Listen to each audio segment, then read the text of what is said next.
Lo dijo muy bien el alcalde de Pucón.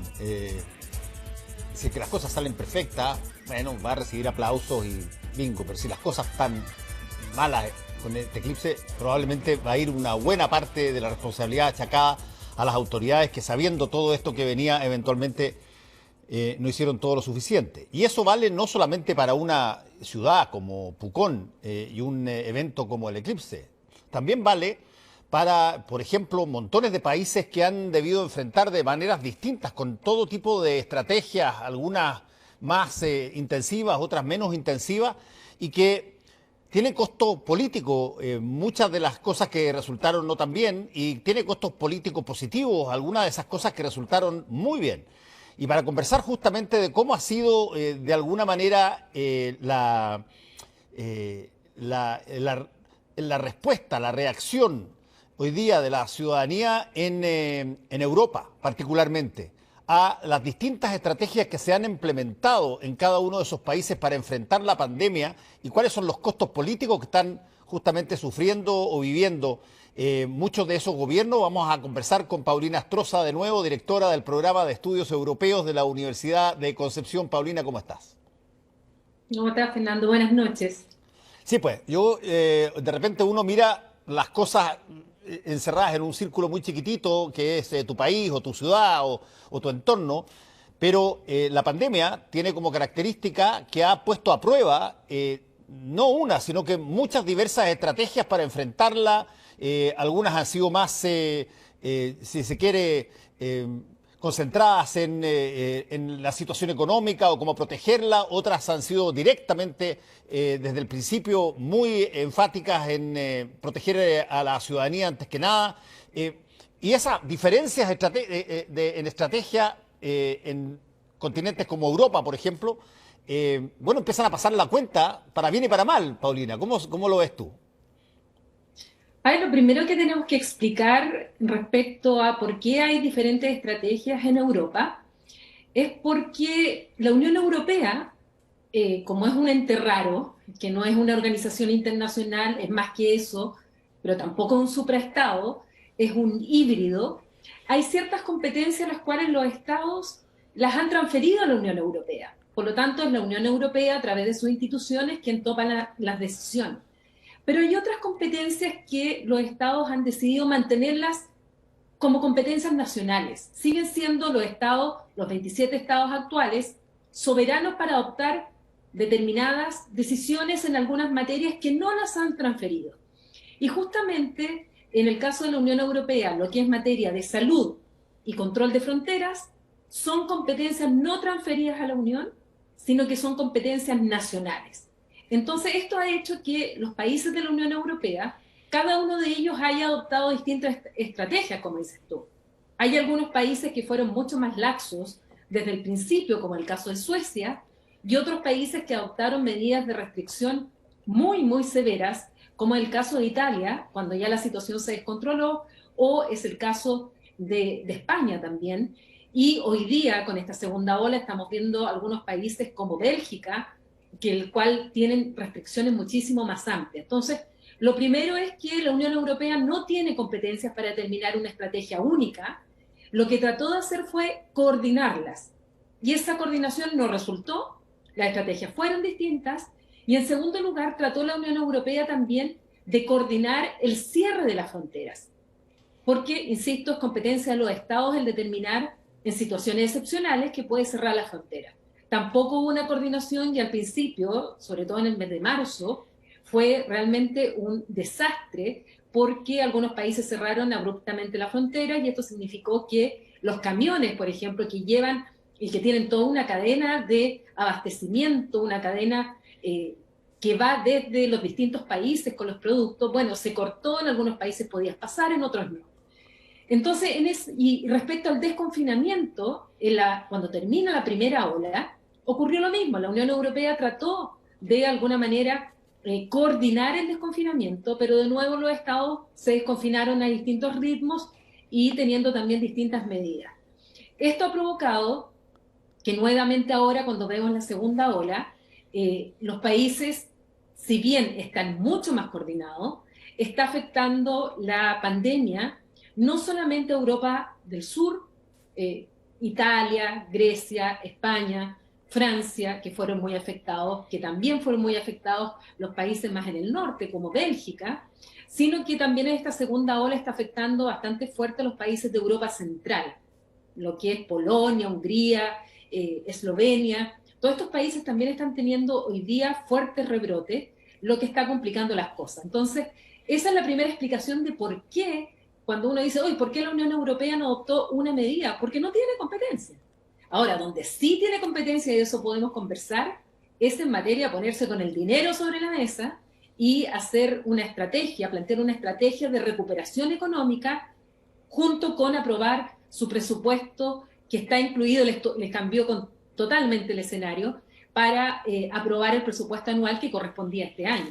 Sí, ahora, Paulina, hay cosas que son también bastante cercanas a lo que incluso ha vivido Chile, porque mientras estaba la pandemia, se estaban desencadenando en varios lugares de Europa también determinados procesos que venían de arrastre, digamos. Me acuerdo el caso de los chalecos amarillos en Francia, te acordarás tú, y que después se generó también una movilización en otros países de Europa que tenían una serie de descontentos, toda la situación que estaba muy álgida en torno a la inmigración, que no tiene que ver necesariamente con la pandemia, pero cuando la pandemia llegó, bueno, se agudizaron muchos de esos temas. El Brexit, por ejemplo, que, bueno, por estos días tiene que tomarse una decisión ya definitiva al respecto, pero habían temas pendientes que de alguna manera la forma en que se enfrentó la pandemia o la pandemia misma los afectaron ante la población. Cuéntanos un poquitito de eso. Han pasado muchas cosas, porque en varios países, justamente como tú señalas, había descontento y había ciertos movimientos bastante fuertes. Los chalecos amarillos son solo un movimiento que duró meses en contra de las políticas adoptadas por el presidente Emmanuel Macron. Y como paradoja, este movimiento parte justamente porque el gobierno francés eleva el impuesto al diésel como una medida para cumplir con los objetivos que Francia ha adoptado por el Acuerdo de París del cambio climático. Ahora, esto provocó el descontento de, sobre todo aquellos que utilizan mucho los medios de transporte y utilizan el diésel, sobre todo en los países, digamos, las zonas más periféricas a las grandes ciudades, y ahí empieza el movimiento de los chalecos amarillos, que después ya, bueno, por eso el chaleco amarillo, porque era el símbolo del transporte, lo que después ya se transforma en un movimiento de protesta social mucho más grande. Ahora, ¿qué es lo que ocurrió? Que también, efecto de la pandemia, las medidas de confinamiento, bueno, esto se aplacó y lo que está ocurriendo ahora como fenómeno en distintas partes de Europa es que están surgiendo distintos grupos que se oponen a las medidas de confinamiento. Se oponen, por un lado, porque hay algunos que estiman que estas medidas van en contra de ciertos derechos y libertades que ellos no están dispuestos a asumir, y hay otros que estiman que estas medidas le están afectando la economía, y sin economía, sin crecimiento económico, sencillamente la situación va a empeorar. Y hay una mezcla entre negacionistas de la pandemia, unidos a estos otros sectores que han hecho de la mascarilla un símbolo político. Es increíble como la mascarilla tiene como un símbolo político tanto en Estados Unidos como en Europa, y aquellos que niegan, que incluso se creen las teorías conspiracionistas, no quieren utilizar ni siquiera la mascarilla, no respetan las normas de confinamiento, y además se producen estos desórdenes en los cuales sectores en distintos países, en Alemania, en Francia, en Italia, en Bélgica, han protestado por las medidas de confinamiento, y lamentablemente la segunda ola está siendo peor que la primera en materia de contagios, no así en muerte, pero se han visto de nuevo obligados a tomar medidas restrictivas. Ya lo está haciendo Alemania, hoy día lo hizo el Reino Unido, que pasó también, ya no es parte de la Unión Europea, pero también vamos a hablar de ellos como parte de Europa, donde hoy día se aprobó en la Cámara de los Comunes medidas restrictivas, y sin embargo Boris Johnson tuvo a 78 parlamentarios de su partido que votaron en contra. O sea, tiene a 78 rebeldes que no quieren estas medidas restrictivas por el tema de la apertura de la economía y que se está afectando demasiado la economía. Entonces, está produciendo efectos también en este sentido. Ha habido protestas enormes en Berlín, por ejemplo, y donde también se une a ciertos grupos que están en contra del gobierno, Alternativa para Alemania, que es un grupo de ultraderecha, los populismos aquí de ultraderecha también influyen. Entonces, esto también está creando ciertas tensiones, más en esta segunda ola que en la primera ola, porque la gente también está cansada y lleva mucho tiempo y el impacto económico también está siendo bastante fuerte en toda Europa. Y Paulina, ¿el proceso del Brexit no tenía alguna fecha importante a fines de este año? ¿Qué tanto se sigue aguantando de que ya no se produzca el retiro de facto ya definitivo? Está en la etapa ya última. Yo sé que varias veces hemos hablado de las fechas clave, llevamos años hablando del Brexit y siempre Sí. hay fecha clave y es el momento. Siempre se Bueno, pospone un poquito más. ¿Ah? sí, pero es que ahora ya no hay posibilidad. Bueno, la verdad es que con el Brexit nunca se sabe, porque siempre puede haber un arreglo político que finalmente alargue un poco más las fechas. Pero recordemos que el Brexit tenía dos etapas. La primera etapa era el divorcio. Y ese fue el acuerdo de salida que costó tanto negociar que incluso involucró la caída del gobierno de Theresa May cuando asume Boris Johnson.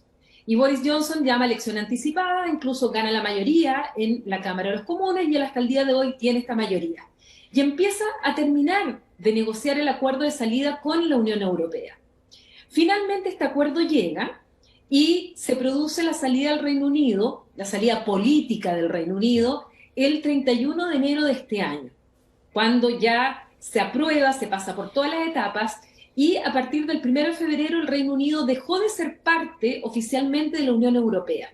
Ya no pertenecen, sus 73 europarlamentarios abandonaron el hemiciclo, el Europarlamento en Bruselas. Tuve la oportunidad de presenciar aquella ceremonia porque yo estaba en Bruselas y estuve en ese día en la votación. Y además dejaron de pertenecer a todas las instituciones de la Unión Europea. Pero el acuerdo de salida establecía que durante este año se iba a aplicar toda la legislación europea al Reino Unido. Por lo tanto, los británicos durante todo este año todavía no se dan cuenta de lo que es el Brexit, porque todavía se aplica la legislación como si estuvieran dentro de la Unión Europea. Pero en este año tenían que negociar ahora las relaciones futuras. Y esas relaciones futuras tienen como plazo el 31 de diciembre de este año. Tenían la posibilidad de prorrogarlo, pero para pedir la prórroga había que hacerlo en julio y Boris Johnson no quiso pedir prórroga.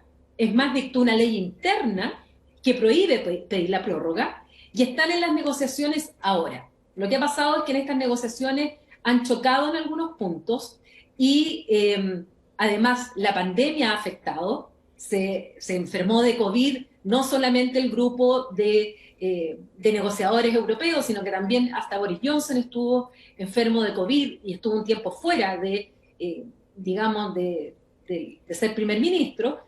Y todo eso ha hecho que las negociaciones hayan ido muy lento. Y cuando John Biden llama, ayer hablamos de la llamada de John Biden, cuando John Biden llama por teléfono a Boris Johnson, le dice que el Brexit no puede afectar la estabilidad y la paz en Irlanda. Y resulta que una de las medidas que ha adoptado Boris Johnson y que la quiere aprobar estos días va en contra de lo que acordó en este acuerdo de salida con la Unión Europea y pone en riesgo justamente las fronteras en Irlanda. Y ahora que ya Biden le manda el mensaje, además Biden no está dentro de sus medidas, dentro de 100 días, iniciar un proceso de negociación de un acuerdo de libre comercio con el Reino Unido. El Reino Unido ahora se está viendo con que no tiene su aliado de Estados Unidos, que era una forma de presionar a los europeos, y ahora están en las últimas negociaciones que se supone, según los rumores, debería salir humo blanco este viernes para tener el mes de diciembre, para pasarlo por todas las etapas de aprobación, porque lo tienen que aprobar los parlamentos, lo tiene que aprobar el Parlamento Europeo, el Consejo, y todo esto tiene que estar terminado al 31 de diciembre. Si no es así, el 1 de enero del 2021 el Reino Unido sale totalmente de la legislación europea, sin acuerdo, y se regiría por las normas de la Organización Mundial de Comercio, lo que significa aranceles, lo que significa cuotas, lo que Claro. significa poner aduanas, y es el llamado Brexit sin acuerdo o catastrófico que se va a sumar además a los efectos negativos de la COVID que está afectando tanto al Reino Unido. Sin contar, Paulina, el impacto que va a tener, y esto puede ser trivial, pero ojo que es grande también, el impacto que va a tener en el fútbol. O sea, O sea, es enorme porque tú tienes en Inglaterra una cantidad gigantesca de jugadores de fútbol que son comunitarios y que por lo tanto actúan como si fueran iguales y sin embargo si es que efectivamente se separa totalmente, hay todavía una nebulosa sobre qué va a pasar con las cuotas obligadas que hay de jugadores extranjeros. Pasan todos a ser sí, extranjeros. eso va a tener un efecto. Yo sé que algo ya había la UEFA, La digamos, FIFA la también. Asociación de Sí. Fútbol de la Unión Europea estaba La tomando UEFA, algunas sí. medidas al respecto, pero sí, o sea, el tema, la verdad es que no solamente para el No fútbol. es para un montón de Imagínate, cosas, claro. Fernando, imagínate, Fernando, todos los británicos no saben hasta el día de hoy qué va a regir a partir de un mes más. Estamos a 1 de diciembre.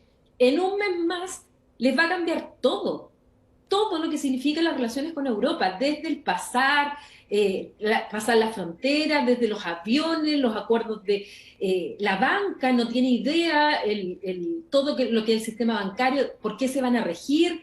Hoy día resulta que los productos salen del puerto de Rotterdam, salen productos lácteos que vienen desde Polonia, por ejemplo, o de la propia Países Bajos, pasan sin ningún tipo de control y llegan al Reino Unido y en la mañana los británicos pueden comprar la leche, los huevos, las papas, el yogur holandés, el queso, y que viajaron toda la noche y entraron y lo tienen en el supermercado.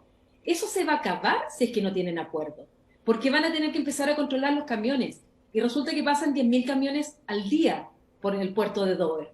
Entonces, Rotterdam está preparado. Rotterdam va a instalar todas sus aduanas, pero el Reino Unido no tiene preparado nada en cuanto a las aduanas. Los tacos que se van a crear respecto a los camiones que van a querer pasar va a ser inmenso. Eso puede producir desabastecimiento de la isla, de las islas, pensando en las islas británicas. O sea, todos los europeos, los británicos no saben todavía qué va a regir a partir del 1 de enero, donde ahí sí se van a dar cuenta de lo que es el Brexit. Todavía no se han dado cuenta de lo que es el Brexit.